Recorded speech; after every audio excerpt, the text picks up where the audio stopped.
कहाँ थे। तो हम लोग के मन में जो बातें थी कि रूपसपुर में अपराधी रहते हैं और घटनास्थल पुनाई चक है, 3 बजे आया है, तो आने का 2 ही रास्ता, या तो बेली रोड होगा या जैसे भागा है उसी रास्ते से आएगा। तो पूरे दिन का हम लोगों ने सीसीटीवी उन एरियाज़ का अप्रोच का 24 घंटे का एनालाइज किया। उसमें हम लोग को ब्रेक थ्रू मिला, अपराधी दिखा। पुनाई चक राजवंशी नगर जो मंदिर है वहाँ पर 2:54 पर अपराधी आते हैं, चाय पीते हैं, 2:58 पर वहाँ से निकलते हैं। ललित भवन होते हुए वो लोग अपना घर होते हुए CPWD के सामने आते हैं और उसके बाद उस एरिया में वो अगले लगभग 4 घंटे तक रहते हैं। उस एरिया में लगातार मूवमेंट उनकी है, उन 2 गलियों में कहीं भी रुक जाते हैं, हर 15 मिनट में उन लोगों का मूवमेंट हो रहा है। जब हम लोग को राजवंशी नगर मंदिर को लोग दिख गए, हम लोगों ने अप्रोच को उन्होंने तय किया। अप्रोच को तय करने में भी हम लोग को लगभग 6 दिन लगा। सर ननिहाल घोसी जहानाबाद में है, ये जयपुर से जोग्राफी में ऑनर्स BA ऑनर्स किया है, दिल्ली में ये कॉल सेंटर्स में भी काम किया है, 15-16 में 15 में इसने ग्रेजुएशन किया है, बैंक में भी ये काम करता रहा है। पिछले 3 सालों से लगभग 1.5-2 सालों से ये इस तरह के चोरी चकारी वाले काम में इन्वॉल्व है। इसको किसी चीज़ की कमी नहीं है फैमिली बैकग्राउंड में, लेकिन ये मोटरसाइकिल चोरी, मोटरसाइकिल्स और गाड़ियों का इसको काफ़ी अच्छा जानकारी है। इसके घर को हम लोगों ने लोकेट किया, मोबाइल इसका लगातार ऑफ रहता है। हम लोग के अपने सोर्सेज से कंफर्म हुआ कि जो फोटो है इसी घर में रहता है। उसके बाद हम लोगों ने इसको कोशिश किया कि इसको हम लोग घर से न पकड़ें, हम लोग को ये बाहर से मिले ताकि इसको हम लोग और इन्वेस्टिगेट कर पाएंगे। 2-3 दिन तक लगातार कैंप करने के बाद भी हम लोग को सफलता नहीं मिल रही थी, लेकिन कल हम लोगों ने उसको गिरफ्तार किया आरके नगर इलाके से। इसके पास से मर्डर वेपन बरामद हुआ। इसके संबंध में आरके नगर थाना केस आर्म्स एक्ट में रजिस्टर किया गया है। इसका जो डेरा था कन्हाई कॉलोनी में, वहाँ पर से हम लोगों ने अपाची गाड़ी मोटरसाइकिल जो है वो बरामद की, नंबर प्लेट बरामद किया।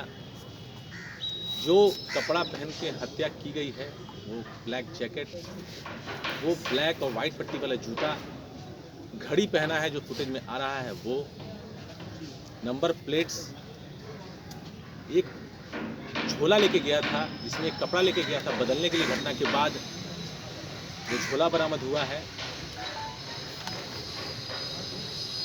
न्यूज़पेपर इससे बरामद हुआ, इसे घर से, अभी उसके बारे में आपको बताऊंगा। 13 तारीख का न्यूज़पेपर बरामद हुआ है, चारों न्यूज़पेपर्स, भास्कर, जागरण, हिंदुस्तान, प्रभात खबर। इसको हम लोगों ने जब उठाया, जो CCTV एनालाइज हम लोग कर रहे थे, तो एक बात और निकल के आई थी कि घटना पे निकलने के पहले गाड़ी का नंबर अलग था, BR07 AN 4432 गाड़ी का नंबर था घटना पे निकलने के पहले। BR07 AN 4432 ये नंबर कन्हाई कॉलोनी में दिखता है। घटना के दौरान बाईपास पर बेली रोड में पुनाई चक पे 9432 है ना, 9432 सॉरी। घटना के दौरान जो गाड़ी का नंबर है वो BR07 EA 7756 है, BR07 EA 7756। ये गाड़ी का नंबर फर्जी नंबर है, ये गाड़ी का नंबर एग्जिस्ट नहीं करता है। AN वाला नंबर है वो एक्चुअल अपाची का नंबर है, लेकिन वो लाल कलर की अपाची है, वो दरभंगा के मब्बी यूपी में वो किसी आदमी की गाड़ी है, वहाँ गाड़ी लगी हुई है। तो हमने वेरीफाई किया, इससे और भी पुष्ट हुआ था अनुसंधान में कि ये हमारा आदमी है, जाली गाड़ी पे चल रहा है, गलत नंबर। इसको जब उन्होंने उठा लिया, इससे पूछताछ की तो इसने कन्फेस किया। तो सिर्फ कन्फेशन थोड़ा भौचक करने वाला था। जिस लेवल का ये अपराध शुरू से प्रतीत हो रहा था, सबको इसमें बहुत स्ट्रांग मोटिव की तलाश थी। डे 1 से हम लोग की टीम, जब हम लोग आपस में बैठ के बात करते थे, तो ये बात आती थी कि या तो बहुत बड़ा मोटिव है या ऐसा मोटिव है कि कोई मोटिव ही नहीं। तो जब इसने बताया, इसने खुलासा किया, तो इसने बताया कि नवंबर के अंत में, इसको धुंधला डेट याद है, समाओ इसको 2 तारीख का कोई डेट याद है जिस दिन इसका कोई काम था, उसके पहले की बात बताता है और छठ के बाद की बात बताता है कि ये मोटरसाइकिल चोरी करने की नीयत से, इसका जो इलाका है मोटरसाइकिल चोरी करने का, इको पार्क, राजवंशी नगर, मतलब कंकड़बाग, पत्रकार नगर, अपना एरिया छोड़ के इस तरफ ये वेटनरी कॉलेज, इन एरियाज़ में आता रहा है। तो एक शाम को ये बताता है कि लोजपा कार्यालय के पास से ये जा रहा था एयरपोर्ट की तरफ और एक फर्स्ट कट ही है उसके ऊपर, उस पर से यूटर्न ये लेता है और सामने से एक MC मॉइसन गैराज गाड़ी आती है और दोनों उस गाड़ी की स्पीड नॉर्मल से अधिक बताता है ये और लगभग एक्सीडेंट होता है और ये मरते मरते बचता है। तो जैसा कि जनरली होता है, दोनों राइडर्स आपस में बाताबाती करते हैं। इसके अनुसार जो चालक है वो उतरता है, इसके साथ मारपीट होती है, इसको प्रशासन में ले जाने की बात कहता है, इसके पास गाड़ी चोरी की होती है, ये संभव वहाँ से बच के निकलता है। मामला लगभग 1 मिनट का भी नहीं रहा होगा। उसके बाद मॉइसन गैराज गाड़ी निकल जाती है, पटेल गोलंबर होते हुए, गवर्नर होते हुए, गाड़ी के पीछे ये चलता है, गाड़ी का नंबर ये याद कर लेता है। इनिशियल जब हम लोगों ने पूछताछ की, इसको गाड़ी का नंबर हूबहू याद था, बताया इसने कि 90 नंबर गाड़ी, काले कलर की गाड़ी है, मॉइसन गैराज गाड़ी है। उसके बाद लगभग ब्रेक बताता है 4-5 दिन के बाद ये राजवंशी नगर मंदिर पे जब खड़ा रहता है, 4:30-5 बजे के आसपास की बात बताता है, तो वो गाड़ी उसको दिखती है राजवंशी नगर मंदिर के बगल से पुनाई चक में घुसते हुए। ये उसके पीछे हो लेता है और हम लोगों के विक्टिम जो हैं उनके घर को तो नहीं कहेंगे, वो इस जगह को देखता है जहाँ वो गाड़ी घुसती है। इसको नहीं पता है कि वो आदमी कौन है। इसने अपने कन्फेशन में हम लोग को बताया है कि ये मान के चल रहा था कि किसी बड़े बाप का लड़का है, इसको उसके वेयर अबाउट्स, बैकग्राउंड के बारे में नहीं जानकारी। ये 1-2 बार और उस जगह को मुआयना करता है और उसको गाड़ी दिखती है वहाँ आते हुए, ये श्योर होता है कि वही जगह पे ये गाड़ी रहती है, उसी रोड से उसका आना जाना है। ये अपने एक दोस्त के साथ जो इसने हम लोग को जानकारी दी है, सभी लोगों पे छापेमारी की गई है। ये फिलहाल उनको हम लोग नहीं पकड़ पाए हैं, जल्द गिरफ्तारी हम लोग कर लेंगे ऐसा हम लोग को अनुमान है। कोई इसमें पटना के बाहर का नहीं है।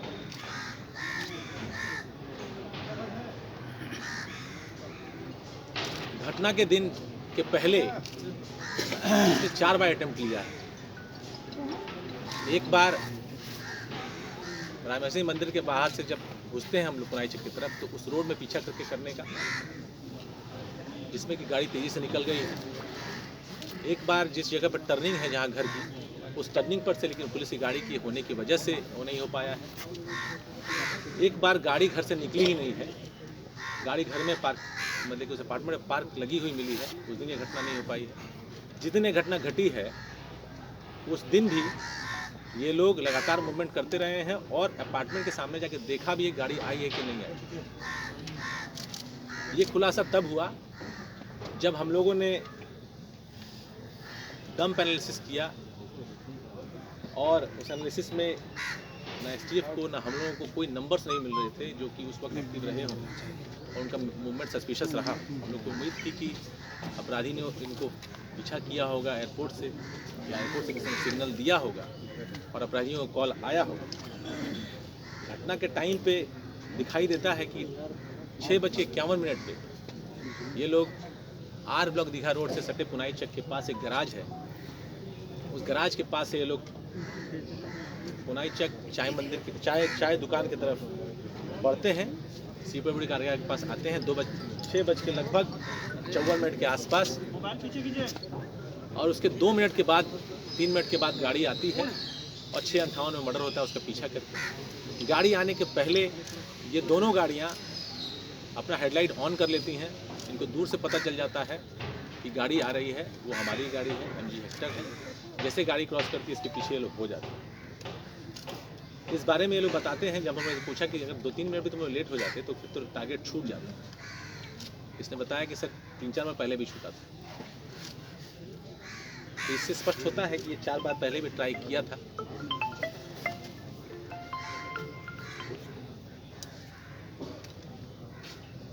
इसको ये नहीं पता था, जैसे आपको मैंने बताया, कि जिसको हिट किया है वो कौन है। अगले दिन जब इसने पेपर देखा, चारों पेपर पढ़ा, तब इसने 3-3, 4-4 पेज जब कवरेज देखा तो इसको लगा कि जिसको इसने मार दिया है वो एक बहुत ही इम्पोर्टेंट व्यक्ति है, जिससे कि पूरे राज्य को सरोकार रहा, सब पूरा राज्य उसके लिए, उसके डिमाइस पे सभी को चिंता हुई और सभी उसके अनुसंधान को हम लोग फॉलो कर रहे थे। ये उसके बाद रांची भाग जाता है। रांची से जब लौटता है तब इसको हम लोग पकड़ते हैं और इसके पास से, जैसा कि आप लोगों को मैंने बताया, कि हेलमेट, गाड़ी का नंबर प्लेट, जो कि घटना के टाइम पे लगा हुआ है और घटना के पहले लगा हुआ है, दोनों नंबर प्लेट। न्यूज़पेपर जो इसने खरीदा था 13 तारीख को, अपराध के वक्त जो इसने टोपी पहनी थी, जैकेट पहना था, जूता पहना था, वो बरामद हुआ है। मर्डर वेपन बरामद हुआ है, जिसका कि हम लोग जांच ऑफिसर से कराएंगे। 4 गोली बरामद हुई और मोटरसाइकिल बरामद हुई। अब तक का ये घटनाक्रम है। 3 अपराधी और शेष है पकड़े जाने, जिनको कि हम लोग पकड़ेंगे। जो फुटेज, जो मोटिव आया था निकल के, इसके बारे में इनिशियल इन्वेस्टिगेशन के टाइम पे आप लोग सबको ज्ञात होगा, धुंधला सा मोटिव आया था कि एक बार एक्सीडेंट हुआ था और कुछ लोगों ने पीछा किया था। इस बात को मैंने स्वयं फैमिली से भी कंफर्म किया है। फैमिली को जो डेट याद है, वो लोग डेट एग्जैक्ट बताते हैं। वो 29 तारीख का डेट बताते हैं, उसको मान के चल सकते हैं 29 हो, 28 हो, उतना याद रहता है, 29 नवंबर, जो कि मैच करता है 2 के पहले और 6 के बाद। तो अब तक एक घटनाक्रम है। ये लड़का का नाम है ऋतुराज, पिता का नाम है मनोरंजन। जैसा मैंने बताया, घर है इसका आदर्श नगर, रोड नंबर 2 में। इसका पैतृक निवास धनरुआ में है, ननिहाल इसका घोसी में है।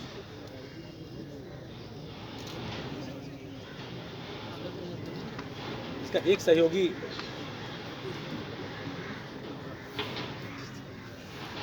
चिलाईटाण का रहने वाला है। चिलाईटाण कोई आलमगंज में एक जगह है जहां हम लोगों ने छापामारी की। चालीटाण 2 और सहयोगी का ट्रेस हम लोग को मिला है, उस पर भी लोग काम कर रहे हैं। फिलहाल हमारे पास इतनी जानकारी है जो आप लोगों के साथ हम लोग शेयर। गिरफ्तारी कल कहाँ से हुई? हम लोगों ने आके नगर से गिरफ्तार किया। जैसे आपको पता है, घर के बाहर से ही हम लोगों ने इसको गिरफ्तार किया। हम लोग वेट कर रहे थे इसके निकलने का। वहीं उन लोगों को इसका FIR हम लोग आराम से किया है। इसकी निशानदेही से उसी इलाके में जो कन्हाई नगर है, वहाँ के डेरा से जो बरामदगियाँ हुई हैं। फिलहाल पटना जिले में रोड रेस में जो आप बात बता रहे हैं, क्या उसका कोई CCTV फुटेज वगैरह मिला है क्या?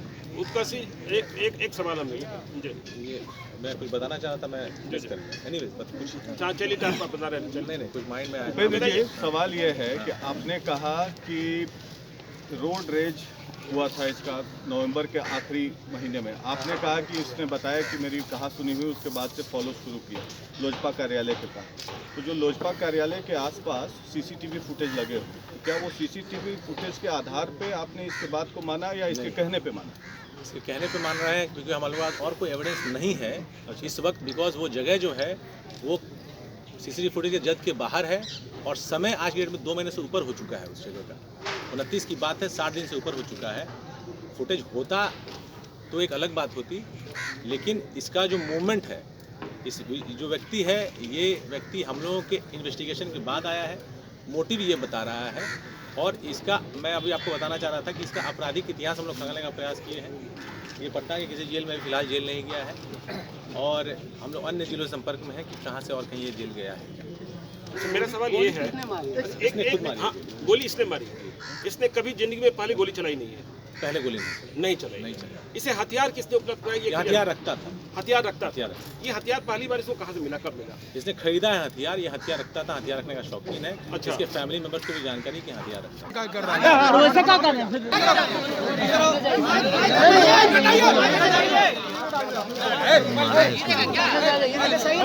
अरे यार सामने से कर लो यार, सामने से तो दिखेगा यार, तो फोटो करो ना सामने से, इधर धक्का दे रहा हूं।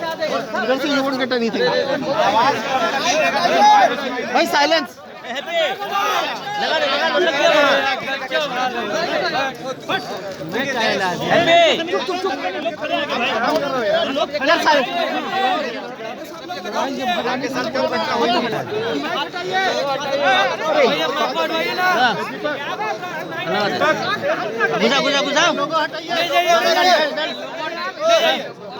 दीपक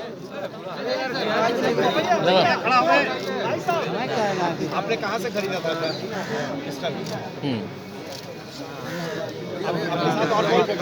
अरे ये नहीं हटाना ही लो। अरे ले जाइए, भिजवा दीजिए, भिजवा दीजिए। नहीं रुको यार, अरे मैं कर जाऊँ भाई, अरे मैं कर जाऊँ। थोड़ा आगे कीजिए ना उसको, थोड़ा आगे कीजिए। ये बताओ एयरपोर्ट पे हुआ क्या था जिस दिन पहला दिन आपका एक्सीडेंट हुआ था, क्या हुआ था एग्जैक्टली? चुप हाँ दोबारा बोलो। वो धक्का लगा था कि नहीं? धक्का लगते लगते बचा था। तो फिर क्यों, क्या हो गया था, क्यों इतना गुस्सा था आपको? सर वो मारने लगा हमको, क्या बोल रहा था? बस उतर के मारने लगा। हम रिक्वेस्ट कर रहे थे तो फिर आप पे गुस्सा क्यों आया, मतलब क्या कारण हुआ अचानक? सर बस ऐसे तो तुम प्लान कर लिया मारने का उसके बाद? आप तो चोरी का गाड़ी लेके हमेशा भागते हो, तो हमेशा ऐसे ही एक्सीडेंट वाला स्थिति आता होगा, तो हमेशा मारने का सोचते थे क्या लोगों का? तो आपने कैसे उनका पीछा किया, कहाँ कहाँ किया, कितनी बार अटेम्प्ट किया आपने मारने का?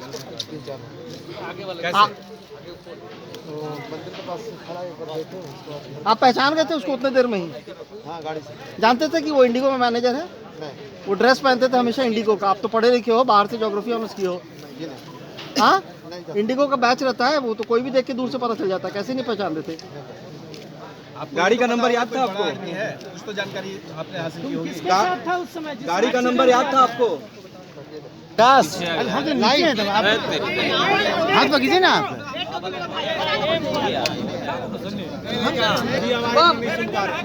हाथ हटवा देना, वही हम बोल रहे हैं। अरे भाई शांत रखिए।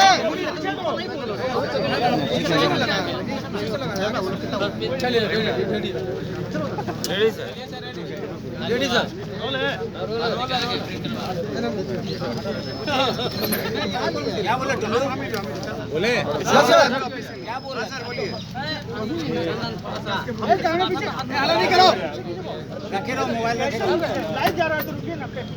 घटना सबको ज्ञात है, काफ़ी हाई प्रोफाइल एक घटना घटी थी पिछले दिनों 12 जनवरी की बात है। ऐसी जो इन्फॉर्मेशन आया था, तो लगभग 7:15 में मेरे फ़ोन पर मुझे मैसेज आया था कि somebody has shot Rupesh. Rupesh was known to all of us।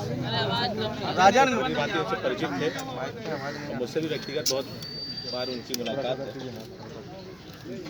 स्थानीय पटना एयरपोर्ट पर वो इंडिगो के एयरपोर्ट मैनेजर थे। उम्र उनकी 38 वर्ष थी। घटनास्थल जहां वो पटना में रहते थे, कुसुम विलास अपार्टमेंट पुनाई चक में, उसी के गेट का मुहाना था। ऑफिस से वो लौट रहे थे जिस वक्त घटना घटी।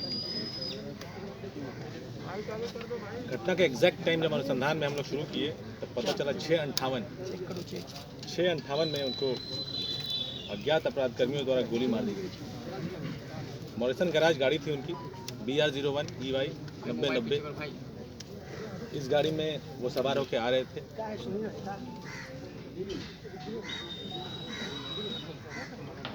उनका इंफॉर्मेशन आने पर सिटी एसपी, मैं, IG पटना भी मौका वारदात का मुआयना किए थे और तत्काल एक SIT का गठन हुआ था सिटी एसपी सेंटर के नेतृत्व में, और मुझे सुपरविजन की जिम्मेदारी दी गई थी।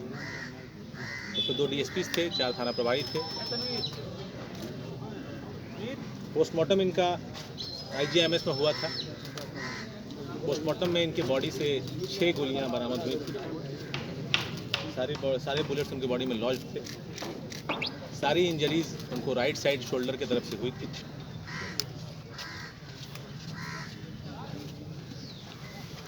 सभी हाई अलर्ट्स को इसकी सूचना दी गई थी। तत्काल CID की तरफ से भी FSL की टीम, बैलिस्टिक एक्सपर्ट्स भी वहाँ पे आए थे 12 तारीख की संध्या में ही, जिन्होंने गाड़ी का मुआयना किया था। वहाँ से 5 खाली खोखे बरामद हुए थे जो कि 7.65 mm के दिख रहे थे। इस शुरुआती इंफॉर्मेशन के बाद पुलिस ने अपना कार्रवाई शुरू किया। SIT के अलावा एक और टीम हम लोगों ने बनाई थी, तो पैरेलली पटना पुलिस की 2 टीम काम कर रही थी। इसके अलावा STF को भी लगाया गया था इस काम में, जो कि अपने एक्सपर्टीज़ को भी इस बड़े केस को क्रैक करने के लिए इस्तेमाल कर रही थी और हम लोग के लगातार सहयोग में थी। जो हमारी SIT थी, DSP उस कड़ी में कई लोगों से पूरा पूछताछ की। 50 से ऊपर लोगों से हम लोगों ने व्यक्तिगत पूछताछ की।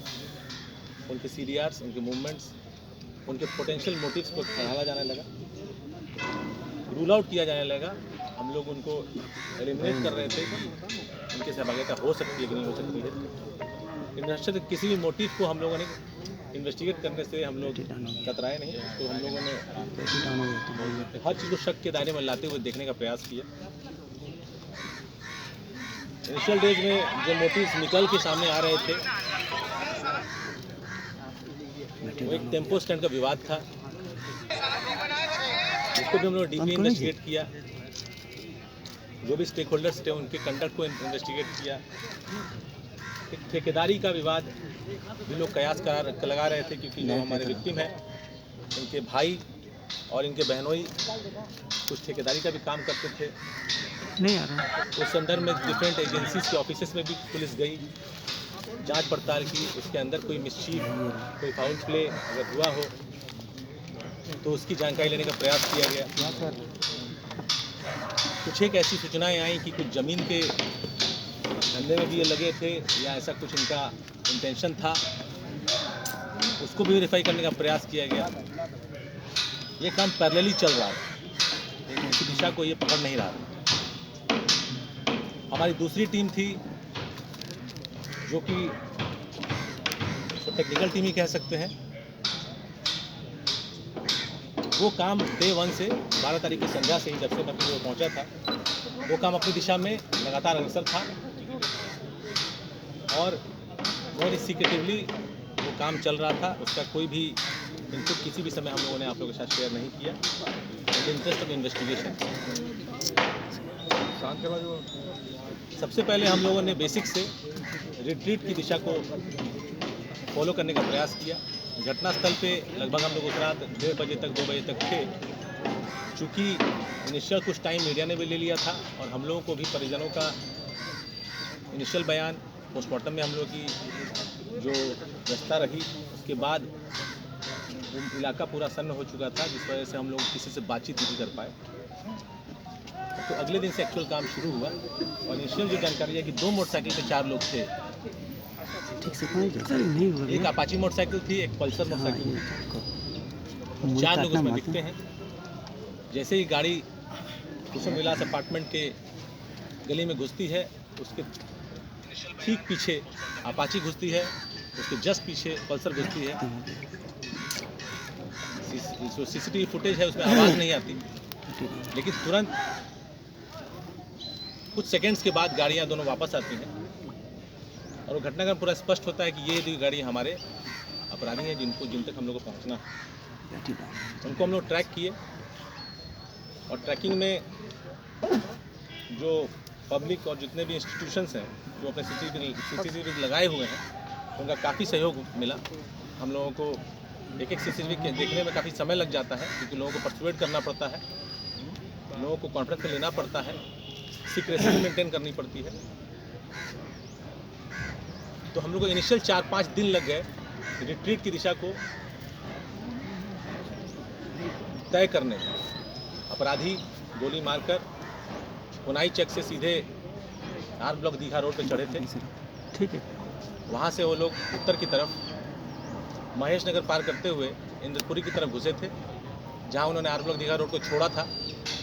इंद्रपुरी से आगे मेन रोड न लेकर इंद्रपुरी के जस्ट आगे एक नाला है, नहर है, उस नहर को पकड़ते हुए उसके साथ लगातार वो लोग आशियाना मोड़ तक, आशियाना दीघा रोड पर चढ़े थे। आशियाना दीघा मोड़ को क्रॉस करके वो लोग आशियाना नगर होते हुए बकरी बाजार पे उन लोगों ने बेली रोड को टच किया था, और बेली रोड के बाद उन लोगों ने रुकनपुरा होते हुए रूपसपुर पुल पर चढ़े थे। रूपसपुर पुल के बाद वो लोग गायब हो जाते हैं। उसके बाद हमारे का अपना लिमिटेशन था, अंधेरा था, CCTVs की वहाँ पर थोड़ी सी असुविधा थी। ये काम करने में हम लोग को 5 दिन लगे, लगभग 17-18 तक किए हम लोग काम कर पाए थे। उस वक्त के अनुसंधान से हम लोग ये जान पा रहे थे कि अपराधी होना हो उस इलाके के होंगे। तो उसके बाद चूँकि और कुछ लीड्स नहीं मिल रहे थे तो हम लोगों ने और अपना समय PO पे लगाया। एक जो SIT थी वो पैरेलली अपना काम कर रही थी। PO पर काम करने के बाद ये पता चला कि लगभग 3 बजे से राजसी नगर मंदिर पे आए थे। चितकोरा ये लोग आए थे बेउर मोड़ से पंजाबी कॉलोनी होते हुए। वहाँ एक मोहल्ला है शिवपुरी, विष्णुपुरी, वो होते हुए आए थे। बाईपास पे इन लोगों ने लारा पेट्रोल पंप पे तेल भी भराया था, एक गाड़ी ने भराया था।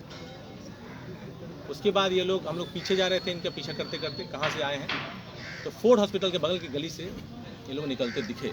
23 तारीख की 12 तक वो कोई हम लोग प्रूफ कर पाए कि ये लोग फोर्ड हॉस्पिटल के बगल की गली से निकले। उसके पीछे हम लोग गए तो ठीक है, चढ़ेगा तो आ जाएगा। वहाँ एक कॉलोनी है फोर्ड हॉस्पिटल के पीछे, उसका नाम है पूर्वी कन्हाई नगर। हम लोग पूर्वी कन्हाई नगर कॉलोनी में हम लोग इन लोगों को कैप्चर कर पाते हैं, और वो 50 मीटर का दायरा सीमित हो जाता है कि वहीं से वो लोग निकला है। चारों अपराधी 2:29 के आसपास वहाँ से निकलते हैं, और 2:54 जैसा मैंने आपको बताया राजसी नगर मंदिर में पहुँचते हैं। अब तक हम लोग के पास इतनी इन्फॉर्मेशन थी। उस पूरे 50 मीटर के दायरे में 10 घर था, 2 बड़ा लॉज है, और बाकी 8 घर हैं, लेकिन सभी में लगभग किराएदार ही रहते हैं। हाई प्रोफाइल केस था। अब तक 24 तारीख हो चुका है, 12 दिन बीत चुके हैं। अपराधी का भाग जाना स्वाभाविक है। हम लोग इस उद्देश्य से काम कर रहे थे कि कम से कम उस घर तक पहुँचे जहाँ ये लोग थे, वहाँ से कुछ ट्रेस मिलेगा तो आगे हम लोग फॉलो कर पाएंगे। समय लग रहा था। हम लोगों ने पूरे उस इलाके का, उस पर्टिकुलर 50 मीटर के अप्रोच के जितने भी कैमरास थे सबको हम लोगों ने निकाला, और 24 घंटे 11 और 12 दोनों दिन का 24 घंटे का फुटेज हम लोगों ने देखा। वहाँ से हम लोगों को एक और कड़ी मिली। उनमें से जो एक व्यक्ति है वो सेम हमारी गाड़ी को लेकर 11 को भी 12 को भी, या तो जहाँ हम लोग 50 मीटर के दायरे में है वो घर है, या जहाँ ये जा रहा है वो घर है। इसका मूवमेंट बहुत ही नॉर्मल था, जिस तरह की अपने कोई मोहल्ले में घूमता है उस तरह का मूवमेंट था। और ट्रैक करने पर इसका एक बार मूवमेंट हुआ कन्हाई नगर कॉलोनी से,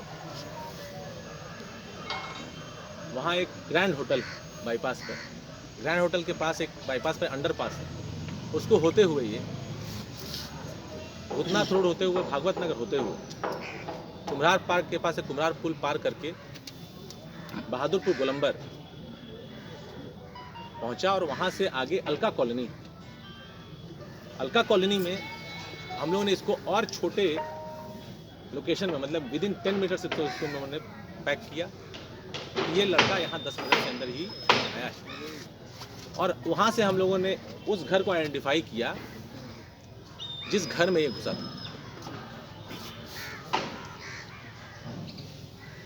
उस घर को बिना टच किए, उस घर में जो हमारा प्रोबेबल सस्पेक्ट लगा जिससे ये मिलने गया होगा या जिससे इसकी सहयोगिता रही होगी या जिससे इसका आदान प्रदान रहा होगा, उसके मोटरसाइकिल का नंबर निकाला।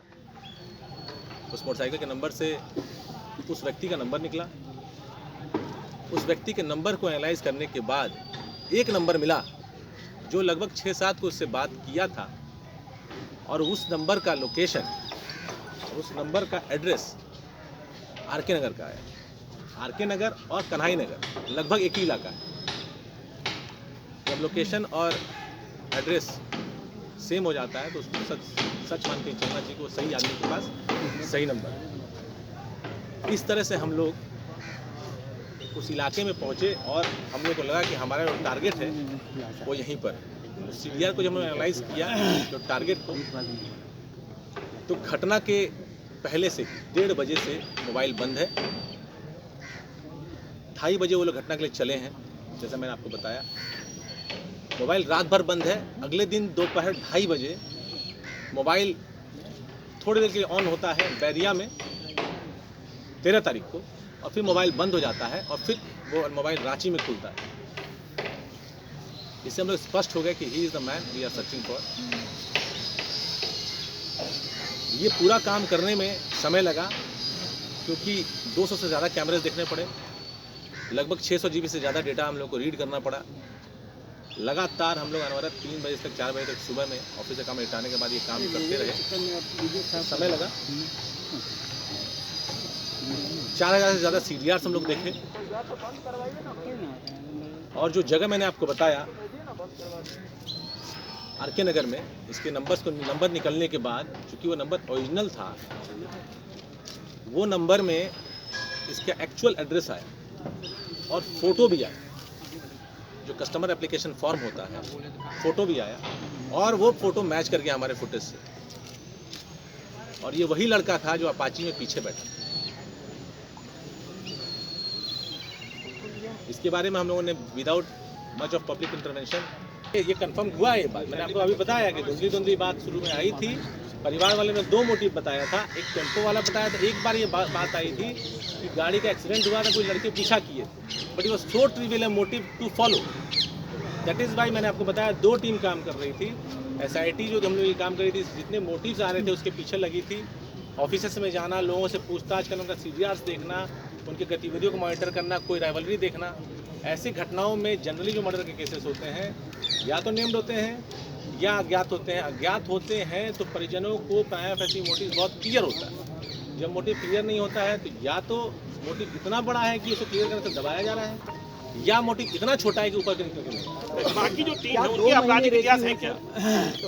महीना भर की बात है। बाकी जो 3 है उनके आपराधिक इतिहास है क्या जो फरार है? नहीं, वो पकड़ाने में पता चलेगा। जैसे अभी ये पकड़ा गया, फिर भी हम लोग को पटना जिले में कोई केस नहीं मिला है। दूसरे जिलों से संपर्क करना पड़ेगा तब पता चलेगा। उनको हम लोग पकड़ लेंगे तब पता चलेगा। अमूमन इसमें नाम तो पता है ना, जिसमें 3 गायब हैं, एक आ गया है वापस। तात्कालिक कारण होता है रोड रेज की घटना में, इस तरह की जब घटना आती है आपको लगता है कि जो देखिए, एक व्यक्ति विशेष की मनोस्थिति, उसका अपना इमोशनल स्ट्रक्चर, इसके ऊपर हम लोग कमेंट नहीं कर सकते। जो व्यक्ति को हम लोगों ने पकड़ा है, उस व्यक्ति के पास से जो एविडेंसेस हम लोगों को इन्वेस्टिगेशन दौरान आए थे वो बरामद हुए हैं। उसके अलावा उसने हम लोग के सामने कन्फेस किया। आप लोग उससे पूछताछ करना चाहिए तो आप लोग के सामने भी वो आएगा, आप लोग उससे बात कर सकते हैं। हाँ ठीक है।